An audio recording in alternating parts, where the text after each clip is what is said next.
Itu gampang menawarkan hijau. Mendeklar adanya kebersamaan ini, maka pada hari Jumat tanggal 5 Juli 2024 kami sedang press release. Ada beberapa media yang sedang meliput kami. Maka silakan media, mungkin ada beberapa pertanyaan yang akan diajukan. Oke, terima kasih Pak. Mohon dijelaskan tentang kegiatan Forum Komunikasi Partai Non-Parlemen Kabupaten Cilacap ini. Terdiri dari beberapa partai, kemudian tujuannya itu didirikan Forum Komunikasi Partai Non-Parlemen di Kabupaten Cilacap ini seperti apa nih Pak? Mohon jawaban. Terima kasih. Dengan kebersamaan kami yang belum berhasil untuk meraih kursi di pemilu 2024, tetapi kami tetap ingin mengabdikan diri di tengah-tengah masyarakat, maka kami bersepakat untuk bergabung dari 5 partai ini. Tentunya kita ingin mewarnai kehidupan perpolitikan di Cilacap ini menjadi lebih baik. Ada beberapa hal tentunya, kehidupan keagamaan tentunya kita dorong untuk bersama-sama bisa mengamalkan sesuai agamanya masing-masing. Ada tambahannya, toleransi itu harus didengungkan, ya, karena kadang-kadang hanya mengamalkan agama tanpa berpikir dan bertindak yang toleran, akhirnya justru kerusuhan yang terjadi, atau paling tidak saling pelecehan, penghinaan dan lain sebagainya. Kita kepingin kondisi yang kondusif. Yang kedua, kita kan tidak duduk di parlemen, sehingga bagaimana kita bisa memberi masukan kepada eksekutif. Maka dengan kebersamaan ini kita juga ingin ikut berperan serta memberikan masukan-masukan kepada aparatur pemerintahan supaya bisa tata kelola pemerintahan itu berjalan dengan baik. Kalau anggaran ada transparansinya, accountable, itu juga sangat penting. Kalau yang ada kursi tentunya lewat jalur legislatif mereka bisa menyampaikan. Maka kami dengan forum ini tetap ingin punya dialog dengan aparatur pemerintahan supaya kita bisa menyampaikan aspirasi dari bawah sehingga bisa ditangkap. Juga kepada aparatur keamanan dan penegak hukum, ini juga sangat penting bagi kita, kepastian hukum, yang berkeadilan tentunya, dan hal-hal lain yang berkaitan dengan keamanan, ketertiban juga kita berharap Cilacap itu benar-benar terwujud. Peran serta masyarakat ini harus juga menjadi perhatian. Kami yang berada di tengah-tengah masyarakat ini, dari rekan-rekan kami, sahabat-sahabat kami dengan berbagai partai ini, tentunya punya konstituen yang mereka sangat mengharapkan punya peran di dalam membangun Cilacap ini. Sektor ekonomi misalnya, yang dari level bawah, pertanian, perkebunan, perikanan darat dan lain sebagainya. Kalau pakan, misalkan perikanan dan peternakan, ya, pakan mahal, bagaimana bisa mengembangkan dengan baik pertanian, pupuk mahal dan lain sebagainya. Kita juga ingin punya peran serta hal tersebut. Keluhan lain diantaranya tentang pajak, terutama pajak bumi dan bangunan yang akhir-akhir ini terlihat SPPT sudah beredar, naiknya lumayan dan lain sebagainya. Itu juga menjadi perhatian kami untuk nantinya menjadikan usulan-usulan dari pemikiran teman-teman yang berada di Forum Komunikasi Partai Non-Parlemen. Pemuda itu juga mestinya dilibatkan. Sekarang maaf, pemuda terkesan manja ya, walaupun banyak aktivis muda, tetapi kita berharap itu bisa distimulasi dari pemerintahan yang ada. Jadi bukan hanya tumbuh berkembang dengan sendirinya, tapi pemerintahan itu semuanya akan kami guide bersama dari partai-partai ini untuk bisa membawa pemuda. Lalu kalau perempuan, tentang stunting ini kan kuncinya di ibu-ibu, ya kan? Bisa jadi bukan kurang gizi karena tidak mampu, bisa jadi ada yang mampu tetapi justru karena kesibukan orang tua diserahkan kepada pihak lain yang uang ada tapi rewel tidak mau makan. Ini kan juga menjadi permasalahan, sehingga pemberdayaan perempuan, pemuda dan lain sebagainya tadi itu kurang lebihnya tujuan kita, mulai dari segi keagamaan tadi ya, dari segi ekonomi, keadilan hukum, kesehatan dan lain sebagainya, itu menjadi perhatian kami semuanya, termasuk sektor pertanian. Itu mungkin tujuan utama kami berkumpul. Pak, gini, ini kan di belakang ada background deklarasi nih Pak. Maksud tujuannya apa nih Pak?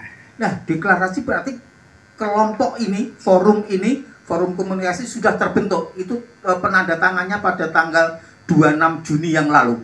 Kali ini kita cukup press release-nya bahwa kami sudah bersatu menyatukan tekad. Tujuannya tadi yang kami uraikan beberapa hal tadi. Untuk menghadapi Pilkada 27 November ini arahnya kemana nih Pak? Ini kan partai juga Pak. Itu salah satu dari agenda politik tentunya ada. Untuk berlima kami ini sudah sepakat. Walaupun sekarang itu belum ada deklarasi dari calon paslon yang tetap belum ada, tetapi kami telah bertekad, maaf kami sebut nama cabuknya ya, cabuk berarti saat ini, yaitu Dr. Samsul Aulia Rahman SSTP MSI. Betul teman-teman semuanya ya? Betul. Nah, alasannya mendukung Dr. Samsul itu sudah didiskusikan, tentu ada alasannya Pak. Betul. Apa Pak alasannya dari? Track recordnya jelas. Dia sudah pernah menjabat sebagai wakil bupati. Kami tidak menyoroti masalah apa prestasi yang sudah dilakukan dan lain sebagainya. Tapi karena sebagai wakil membackup bupati yang ada, kalau itu terjadi harmonisasi itu sudah cukup bagus. Dan pasti ada pekerjaan-pekerjaan yang tidak terlihat. Dari hal itulah pengalaman mengawal atau mendampingi dari bupati yang sudah berjalan dalam 5 tahun kemarin, itu saya kira sebuah prestasi yang tidak coba-coba, ya, tidak coba-coba, benar-benar sudah bisa melakukannya. Itu kenapa kami sepakat untuk 5 partai ini, kami sudah menyerahkan pernyataan dukungan. Nanti mungkin fotonya bisa kita share di media Bapak untuk nantinya bisa di viralkan. Jadi kami tetap akan ke sana, dan beliau itu maju sebagai ketua partai. Saya yakin rekomendasinya sudah di tangan. Selanjutnya Pak, tentunya ini kan dalam Pilkada 2024 ini partai-partai non-parlemen ini mengambil bagian dalam tikungan politik ya. Artinya ini ada semacam suatu kecerdasan partai non-parlemen di Cilacap ini untuk mengambil bagian di Pilkada 2024. Pertanyaan saya Pak, ini dari seluruh komunitas atau seluruh konstituen yang dimiliki oleh partai non-parlemen ini ada berapa puluh ribu ya Pak ya? Suara ya? Iya. Kalau tolok ukurnya adalah hasil pemilu di tahun 2024 ya, kami di 5 partai ini ya ada yang 5.000 sekian, ada yang 6.000 sekian dan lain sebagainya. Kalau katakanlah 6.000 di rata-rata kali 5, memang baru 30.000. Itu modal dasar. Tapi maaf, partai-partai kami ini partai yang tidak mengandalkan peluru yang untuk serangan-serangan, apakah yang disebut serangan fajar atau serangan malam dan lain sebagainya. Kami murni hanya menjual apa yang kami mampu, prestasi-prestasi atau pengabdian-pengabdian dari caleg-caleg kita dan dukungan partai yang luar biasa tanpa ada peluru. Nah, kami yakin dengan bergabung nantinya dengan tim ses paslon yang ada, kami yakin ada kekuatan tambahan. Ada kekuatan tambahan. Saya tidak mengatakan nanti ikut wuur, tidak. Tapi paling tidak kita ada logistik yang sifatnya untuk sosialisasi. APK itu akan lebih kuat ya dibandingkan ketika masih kami berdiri sendiri-sendiri di legislatif. Kekuatan kita untuk menebar APK sangat terbatas. Sehingga dengan APK yang lebih komplit itu nantinya kami berharap kalau tadi 30.000 mungkin bisa jadi 10 kali lipatnya akan bisa terwujud atau bahkan lebih dari itu. Betul kira-kira para sahabat semuanya ya? Ya, itu kurang lebih gitu Pak. Jadi kami pede, kami tidak menjual perolehan suara yang lalu saja, tetapi kami yakin dengan kebersamaan nanti dengan partai-partai yang di parlemen yang sebagai pengusungnya, kami akan semakin dinamis dan makin mempunyai kekuatan untuk mendobrak kondisi Cilacap ini menjadi orang-orang yang berpikir positif di dalam menentukan calon pemimpinnya. Selanjutnya Pak, kalau tadi di Pilkada 2024 untuk Kabupaten Cilacap jelas dukungannya kepada Dr. Samsul Aulia Rahman. Selanjutnya pertanyaan kami untuk Pil Gubernur ini tentunya apakah forum komunikasi partai non-parlemen di Cilacap ini sudah punya pilihan untuk dukungannya itu Pak? Tekad kami tetap bersatu. Masalah pilihannya kami masih melakukan penjaringan bersama. Dan kami akan komunikasi dengan partai-partai kami yang ada di provinsi.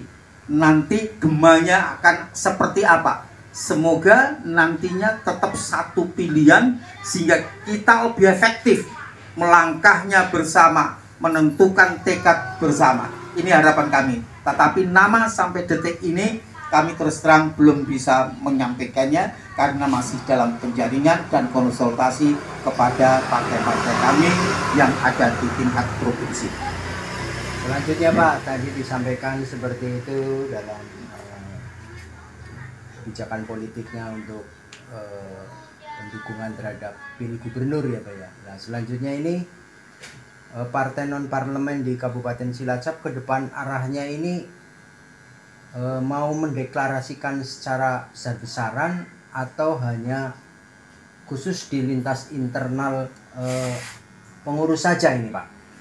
Kalau deklarasi yang beberapa hari yang lalu dan kami press release pada hari ini memang untuk internal ya. Kami tetap menghormati paslon-paslon yang ada. Tentunya nanti punya tim ses tersendiri, semoga kami dilibatkan.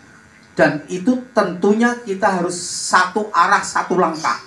Jangan sampai kita besar-besaran tetapi tidak relevan dengan tim ses paslon yang kita dukung itu sendiri. Jadi ini kan malah justru berbahaya, kontraproduktif. Jadi declare bersama besar itu declare dukungan terhadap paslon. Kalau hari ini adalah declare kebersamaan kita berlima di dalam menentukan arah politik diantaranya pilkada. Tetapi tidak hanya pilkada, tadi di awal sudah kita sampaikan adanya kehidupan beragama, perekonomian dan lain sebagainya, ketertiban, keamanan, kehukum, perempuan, pemuda dan lain sebagainya. Tetap menjadi bidikan kita. Kita ini masyarakat kita banyak yang jadi buruh, ya. Kita banyak investasi yang high investation, ya, investasi besar. Kita kepengen juga rupanya Cilacap itu dimasuki investasi yang padat karya sehingga pengangguran bisa berkurang. Ini diantaranya dalam bidang perburuan kita demikian yang kita harapkan. Termasuk mohon maaf pembayaran kita sudah punya UMK, UMR kadang-kadang hanya di atas kertas. Dalam kenyataan upah mereka jauh di bawah itu juga menjadi prioritas perjuangan kita bersama. Selanjutnya mungkin di dalam program ke depan Pak, seperti tadi disampaikan dari buruh dalam rangka memperkuat ketahanan investasi dan ekonomi di Kabupaten Cilacap itu ya. Intinya ini ke depan ada gambaran-gambaran advokasi atau edukasi apa kepada masyarakat Kabupaten Cilacap seperti yang tadi disebutkan ada di bidang pertanian, kemudahan pupuk, terus yang lebih penting lagi adalah tentang nilai-nilai pendekatan keagamaan yang lebih mantap kepada masyarakat ya. Iya. Tentunya ini di Kabupaten Cilacap ke depan selain program-program itu, apakah ada pendidikan politik yang lain untuk masyarakat Kabupaten Cilacap dalam kerangka forum partai non-parlemen ini, Pak? Tentu hal itu jadi garapan masing-masing partai. Ketika ada program yang sama, bukannya tidak mungkin kita garap bersama-sama dengan perwakilan kader-kader dari partai masing-masing. Itu sangat kita harapkan. Nah, ini semuanya sebagai bekal kita, ya. Walaupun kita mendukung salah satu calon dan kita harapkan nanti jadi, tapi kami tidak lepas dari sikap mengkritisinya. Nah, dengan modal tadi ada pendidikan politik dan lain sebagainya, itulah yang akan kita bawa untuk dialog. Maka kami tetap berharap, walaupun kami tidak di legislatif, kita menjadi partner eksekutif untuk dialog berkala, ya. Apakah itu 3 bulanan, 4 bulanan, atau 1 semester, harus diagendakan. Itu harus menjadi kontrak politik bagi kita dan bagi pemenang, sehingga apa yang menjadi aspirasi di bawah bisa didengar, karena kami tidak bisa menyampaikannya dalam forum legislatif karena kita memang bukan di parlemen. Tentunya Pak, ini FKPNP sukses!